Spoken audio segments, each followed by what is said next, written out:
Hello, and welcome to another episode of the Capital Gains Tax Solutions podcast, where we believe most high net worth individuals and those who help them, they struggle with clarifying their capital gains tax deferral options. Not having a clear plan is the enemy, and using a proven tax deferral strategy, such as the Deferred Sales Trust or 1031 exchange, is one of the most amazing ways for you to create and preserve more wealth, defer capital gains taxes on the sale of high-end primary homes, cryptocurrencies, businesses, so you can create and preserve more wealth or help your clients, friends, and family do the same.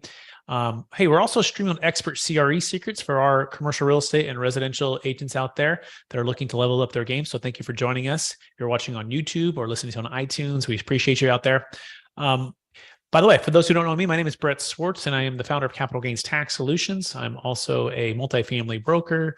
And each episode, we love to bring on some of the best in real estate, finance, tax, or anything else to help you create and preserve more wealth, where they can share their ideas, deal stories, and inspirations. So together we can make complex tax deferral strategies simple and passive income plans achievable. I'm excited about our next guest. He's out of the state of Washington, and he has a passion to help educate and inspire you and your family to be able a chance to retire and take action to achieve clarity, confidence, and freedom in your retirement.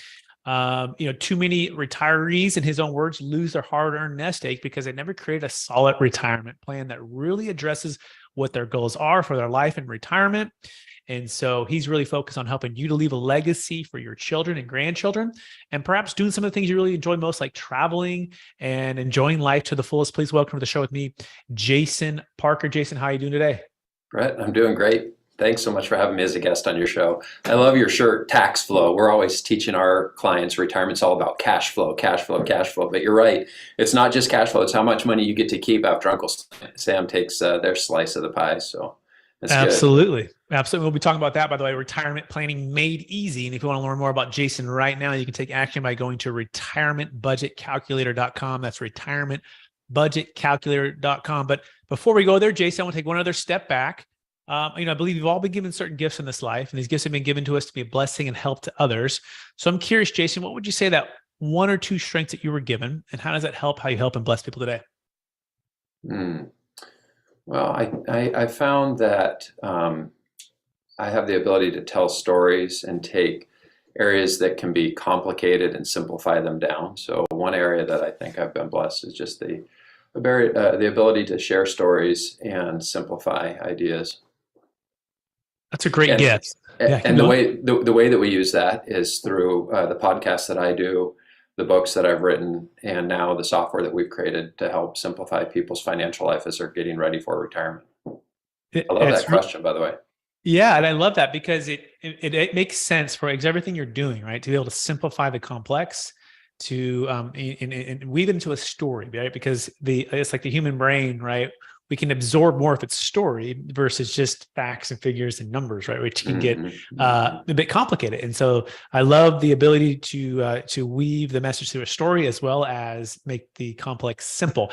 That being in mind, Jason, let's dive right in. What's the number one secret to retirement planning made easy? Well, like I said, retirement is all about cash flow. And we have simplified this entire process down to three numbers.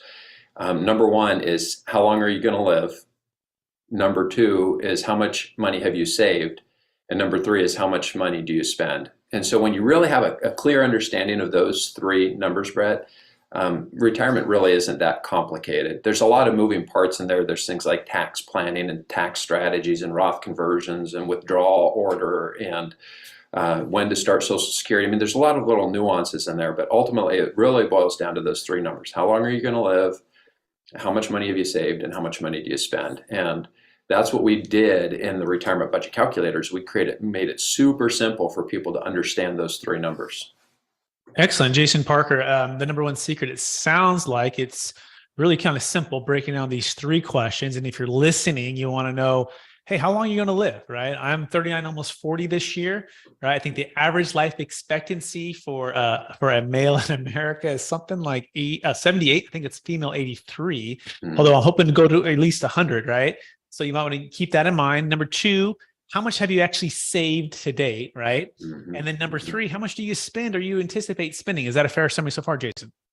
So far, yeah. The funny thing about life expectancy is the longer you live, the longer you're going to live. So you nailed it. For a guy your age, 78 is probably how long Social Security would tell you life expectancy is. But the good news is the longer you live, the longer your life expectancy is going to be. So there's hope there that you're going to maybe probably live a little bit longer. In the retirement budget calculator, we use the Social Security mortality tables to give people a starting point for life expectancy. But we also give them the ability to do a hereditary adjustment so that you can say if your family has a history of everybody living to 90 or 95, or you think you're going to make it to 100, you can plug those numbers in if you want to override the averages. Got it. In a minute, we're gonna actually go live on the retirement budgetcalculator.com to actually kind of show this, but that's going to be here in a few minutes. But in the meantime, let's dive into the number 2 secret, Jason. What's the number 2 secret to retirement planning made easy? Well, so we talked about it at the very beginning, which is retirement's all about cash flow. And it's not necessarily how much you've saved, because I've met lots of people that have Social Security and pension. They don't have a lot saved, but because they've kept their expenses and their lifestyle real simple, they live very comfortably with just their Social Security and their pension. So it's not necessarily that you need a big bucket of money to draw from. That's what a lot of people have today, because a lot of people don't have pensions. But one of the things I like about the work that you're doing is you're talking about how to use real estate to generate cash flow, and then how to do that in a tax efficient way. And so I've met plenty of people over the years where their biggest investment has been in real estate. They've got real estate that's positive cash flow, and they're able to live very comfortably off of that real estate. So I'm a big fan of real estate as a cash flow source. One of the reasons I like it, it's predictable, it's inflation adjusted, tends to be tax efficient. So I definitely think, and one of the things we did within our calculator was we built it so that people that are real estate investors, or people that are depending on cash flow from real estate, can incorporate that into their cash flow plan. So again, retirement is really all about cash flow. It's your income that determines your lifestyle in retirement, not your net worth. And so it's just making sure that you have enough cash flow coming in to cover all of your expenses. Makes perfect sense. It's all about cash flow, right? You want to make sure we can get that consistent, durable cash flow, perhaps in a diversified portfolio of some real estate and some securities and some other things. So perhaps as you do risk tolerances, you work with people with their comfort level. Yeah, and I love that. You know, we do love real estate, especially for the tax flow portion of it, where you can depreciate some of that income, right? Or some of that cash flow, so that you can be in a more tax efficient state. It's one of the best ways to build wealth. And we like to say, yeah, it's no longer just about cash flow, it's about tax flow. And that's always been about both.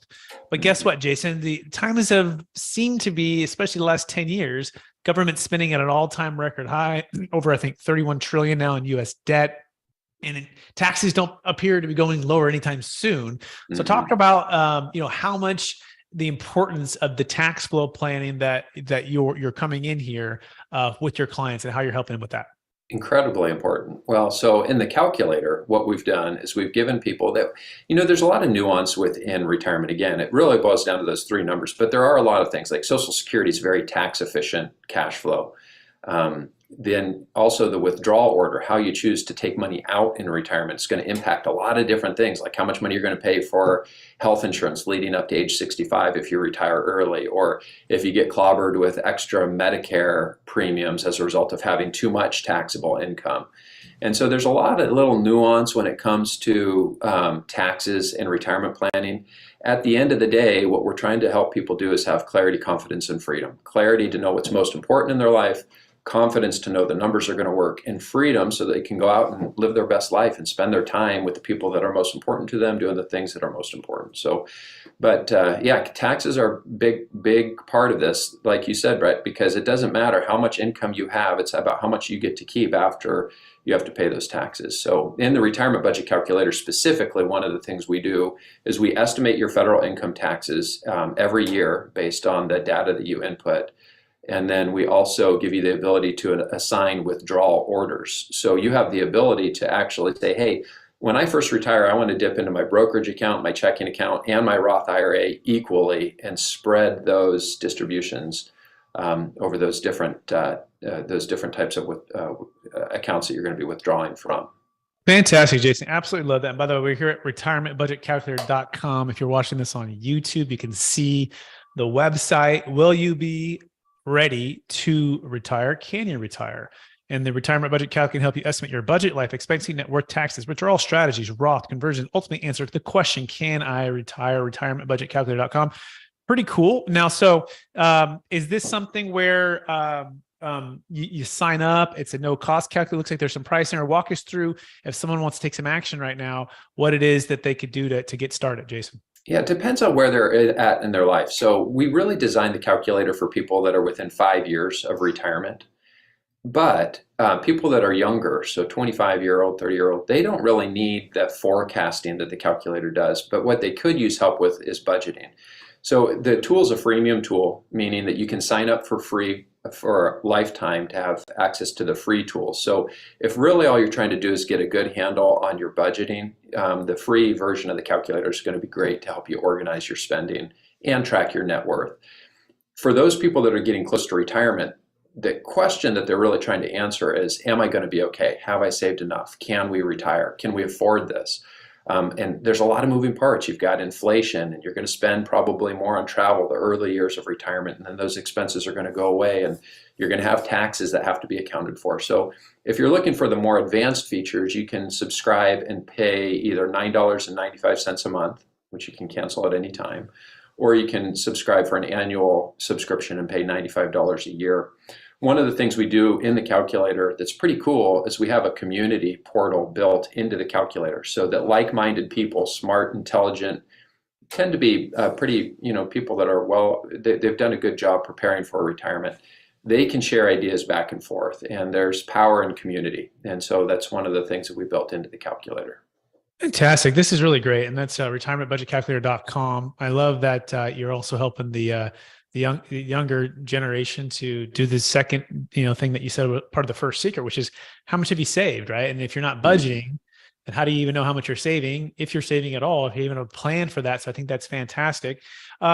What question haven't I asked about as far as the best secret to making sure that you have a retirement, basically plan that's simple or easy that maybe you wanted to expand on or you want to add?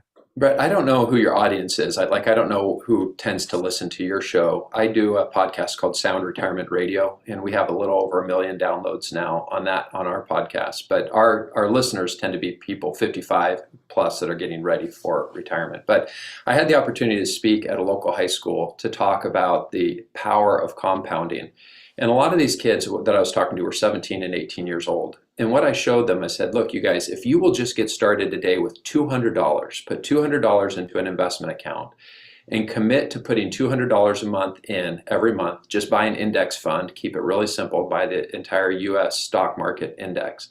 In 40 years, assuming that the market continues to operate the way that it has in the past, where you average about 10% per year, that $200 initial investment with $200 a month will have grown to, when they're 57 years old, they will have almost $1.1 million saved for retirement. If they wait 10 years, so if they don't get started at 17, but they start at 27, instead of having $1.1 million at age 57, they only have $398,000.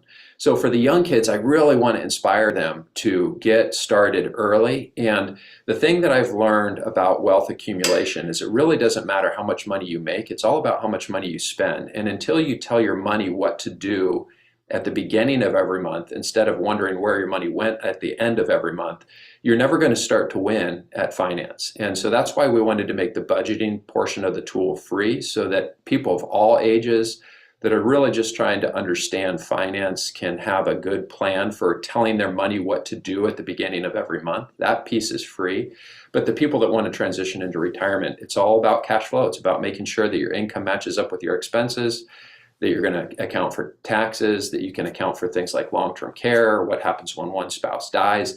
And you just want to model all of this out. And we've done this for people one-on-one in the past, but the problem I ran into, and you're probably going to run into these same issues if you haven't already, but what happens is, as your audience grows, as you write the books and the podcast audience increases, you just don't have the capacity to work with everybody that's in the country.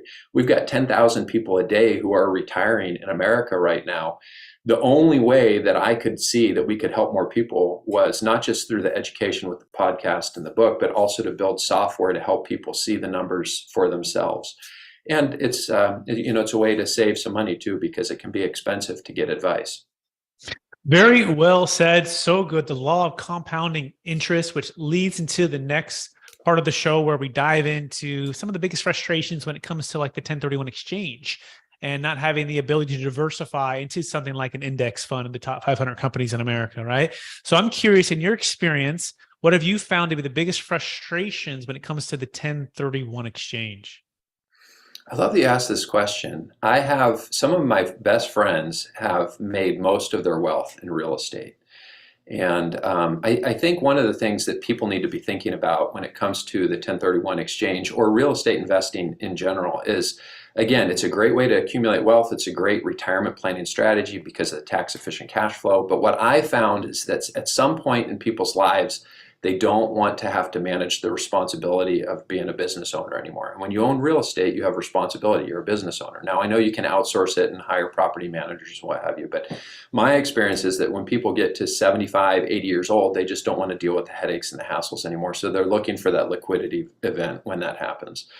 And if you've got real estate that's highly appreciated, like you say, you're not looking to 1031 anymore, you're looking to exit real estate. And that's when people can get hit with big tax hits. So oftentimes what happens is people say, well, geez, if I hold on to the real estate and just die with it, I get stepped up basis.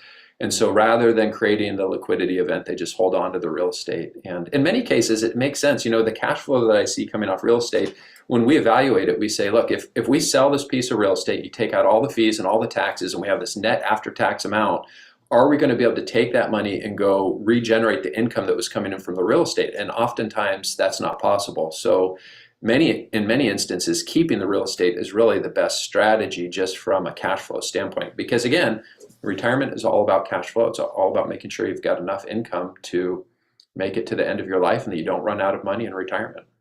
Yeah, so we call that the 1031 exchange tends to be the blockbuster way of exit planning and or just not even exiting, like you're saying, because it's a primary home that doesn't qualify for a 1031. It's cryptocurrency, it's a business sale, but let alone it is real estate and it's toilet trash and liability. And people feel trapped and they want to sell. They know it's a good time to sell, but they don't want to stay in that 45, 180 window where they're trading 18 units for 36 units. I had a client in Sacramento, Jason. I know you mentioned you lived in Auburn at one point for a number of years, and I think you grew up here, and I grew up in Roseville, Auburn area. Yeah. And this client, he was driving to South Sacramento. And you probably know about South Sacramento, right? It can be kind of tough. Yeah. He's driving from Marin County, and he's about 70. His name's Peter, and he's driving 2-3 hours in traffic. Marin County to Sacramento is not an easy, traffic place to get through. And he's doing like 2-3 times a week. And I sat down with him and I said, well, Peter, why don't you just do a 1031 exchange, And we had presented the Deferred Sales Trust and the Delaware Statutory Trust and a 1031. And he goes, Brett, here's why. I have 18 problems right now. I don't need 36 problems. He goes, I've made multiple millions and I have a durable cash flow.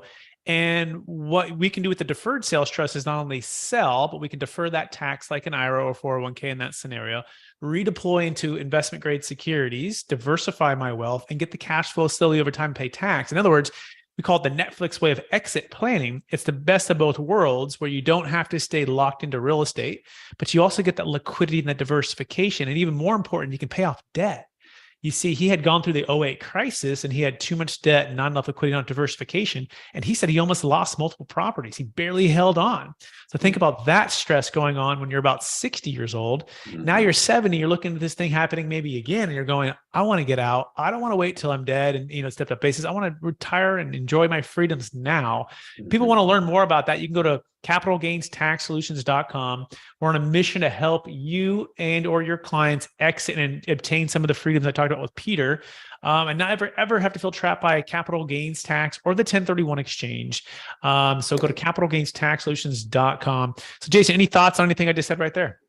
The only thing that pops into my mind is this is actually probably a really good time in the history of capital gains to pay long-term capital gains. So just in terms of where we're at in the long-term capital gains game, tax rates are set to go up in 2026 unless Congress does something. So, paying long-term capital gains, whether you're at 0% or 15 or even 20%, I don't think it's a horrible time to pay capital gains. And so I know some of my friends that have been investing in real estate, they have taken some chips off the table when it comes to real estate before, and they could kind of see this interest rate increase coming, right? And they said, look, we had some ridiculous growth in real estate the last 2 to 3 years. And so I saw them scaling back and taking some gains. Now, the other thing, though, that I saw was they also had some losses in 2022 in their stock portfolio. And so they were able to take some long-term capital losses to help offset some of those gains. And that's a good strategy as well. But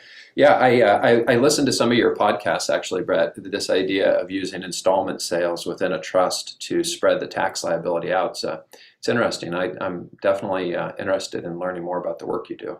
Yeah, thank you so much. And you're right. For some states, it makes more sense. I totally agree with you on like the Washingtons or the Texas or the Floridas. There's some states that have, no capital gains tax or no state income tax. California, unfortunately, where we lived, has 13.3 for the state. Then you have the federal of 20, and then you have Obamacare at 3.8. So the actual numbers as long as it's $1 million net proceeds and $1 million gain, which is our minimum, tend to be at least 24, 25 is the minimum, no matter what state you're in, unless you're in Puerto Rico. And then up to 50% with depreciation recapture. It goes even above and beyond. And so, yeah, the numbers have to make sense. You have to have enough pain, enough tax, enough gain to actually use the strategy. But if the numbers work, it's kind of like running a marathon, right? As you know, right? It's kind of like the compounding interest. If I start when I'm 17 versus when I'm 27, if I can have an extra 30 or 40 or 50% of my proceeds working for me, right, I can perhaps get back time. I don't have to wait till I'm 65 to retire. We've helped a veterinarian just do this recently. And he said, I wanted to retire earlier to spend some more time with my family. And he goes, what the Deferred Sales Trust gave him back was time, because he didn't have to wait for the value of the practice to go to, like, say, 5 million. And in net 3, he could sell it at 3 right now and save 5 or 6 years of his life. And so these are some of the cool things to think about on that side as well. That being said, we're running out of time. Are you ready for the lightning round? All right, brother, give it to me. All right. Knowing what you know now, Jason Parker, if you could go back to your 25-year-old self, what's the one golden nugget you'd make sure to tell yourself to do? Well, life is all about relationships. And I would just make sure that I'm paying attention to those relationships and fostering those relationships. One of the things I've found, Brett, is that, the 80-20 rule, the Pareto principle, it rings true for the relationships that we have as well. And so I found that 80% of the relationships that I have are a result of 20% of the people. And so when you identify who those 20% of the people are that are responsible for this richness in life, I would protect those relationships with everything, and just really make sure you're savoring those relationships and just appreciating them. Very well said. Question number 2, what's the number one book you've recommended or gifted the most in the past year? Well, I'm a Christian, so my default answer there is the Bible. However, it depends. Like when I got a chance to speak to the high school kids, if it's about wealth accumulation, I would tell them that Think and Grow Rich by Napoleon Hill is a good one, especially for the understanding the power of a mastermind and the people that you surround yourself with. And then James Allen wrote a very small book called As a Man Thinketh back in 1910. Interesting story. And so that book is all about our thinking. If you plant tomato seeds, you grow tomatoes. And if you consume too much social media, you end up with a life that's full of unhealthy stuff from what I'm seeing in society. So, I think you just have to protect your mind. And James Allen talked about that. And his book, As a Man Thinketh, is based on Proverbs 23:7, or at least the title is, which is As a Man Thinketh in his heart, so is he, is the full verse. So those are 3 books that come to mind. Amazing. Absolutely love it. Question number 3, what are you most curious about right now? Right now, in this moment, I'm most curious about marketing. I'm curious about how it is that you get the word. We've created something really powerful, really good, and we want to share that with people. And we have thousands of people that have signed up for the Retirement Budget Calculator. But I guess right now I'm just always thinking about how do we tell more people about this really cool thing that we created. Very cool. Second to last question, what's your favorite leadership quote or theme that you strive to live by? Discipline has been a word that's been coming up a lot lately, and there is I just finished a book by Ryan Holiday about discipline, And two of my favorite quotes on discipline, one comes from Abraham Lincoln. He says, discipline is understanding the difference, knowing the difference between what you want now versus what you want most. That was one. And then Jim Rohn is one of my favorites on discipline. He says, all men will experience pain, the pain of discipline or the pain of regret. The pain of discipline weighs an ounce, and the pain of regret weighs a ton. So discipline are two things. And it's something that we teach people from an investment standpoint. When we're helping them, it's really good to have a good plan and a good strategy. But if you're bouncing all over the place and you can't stay disciplined with the investment approach that you created, you're always either running to the good times or running away from the bad times, you're not going to have a very successful experience. So discipline is the word that I've been thinking about a lot lately. Very well said. Last question for you, Jason. After all your success, helping all the people you've helped, and all the good that you're doing in the world, how do you stay centered in your values, and how do you stay encouraged to charge forward to reach new heights? Well, it goes back to my faith. So, I feel like in the verse, Matthew 25, the parable of the talents, where each of the servants had been given something. One was given a lot, one was given a little bit, and one was given hardly anything. The one that was given hardly anything, he said, I was afraid, so I buried what was given to me, and I, waited for your return.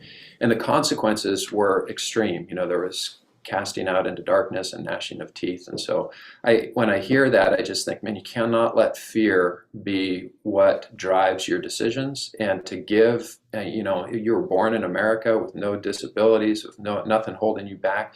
You've got to give it everything you've got with everything you've got. And then when you adopt this mentality of you're not in competition with anybody, you're just trying to help as many people as possible, all of a sudden you're operating in a different realm than the rest of the world, because everybody else is playing this game where they're trying to beat one another. And as soon as you start playing the game of, look, I don't care about anybody else, all I care about is helping people, it changes everything. So I'm excited to have the opportunity to be in America, to be blessed the way that I have been, to be able to go out and do stuff to help people. Jason Parker, it's been more than a pleasure having you on the show, on the podcast, on the YouTube channel. I want to encourage you to keep using the gifts you've been given, which is making the complex simple, weaving into stories to help people to take action and understand things in a very digestible way.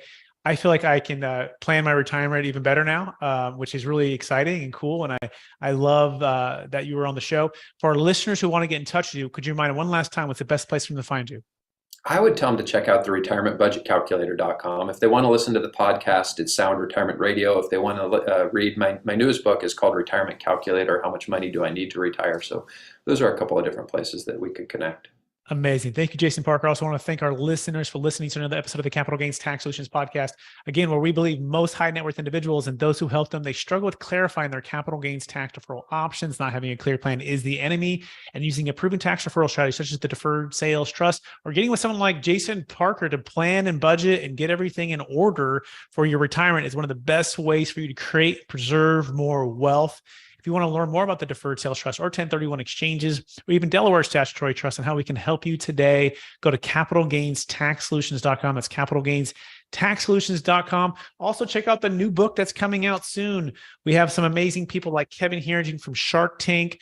We have some multifamily syndicators, some financial advisors in the book as well. Really, really neat book. In fact, the title is actually going to change a little bit. It's going to be called Building a Capital Gains Tax Exit Plan. So this is just like the proof here if you're seeing the video, but the same type of cover is going to be on Amazon soon. So check that out. Please rate or review or subscribe or all three, but really do us a real favor and share this with someone who can make an impact for and be an inspiration for. We so appreciate everyone out there.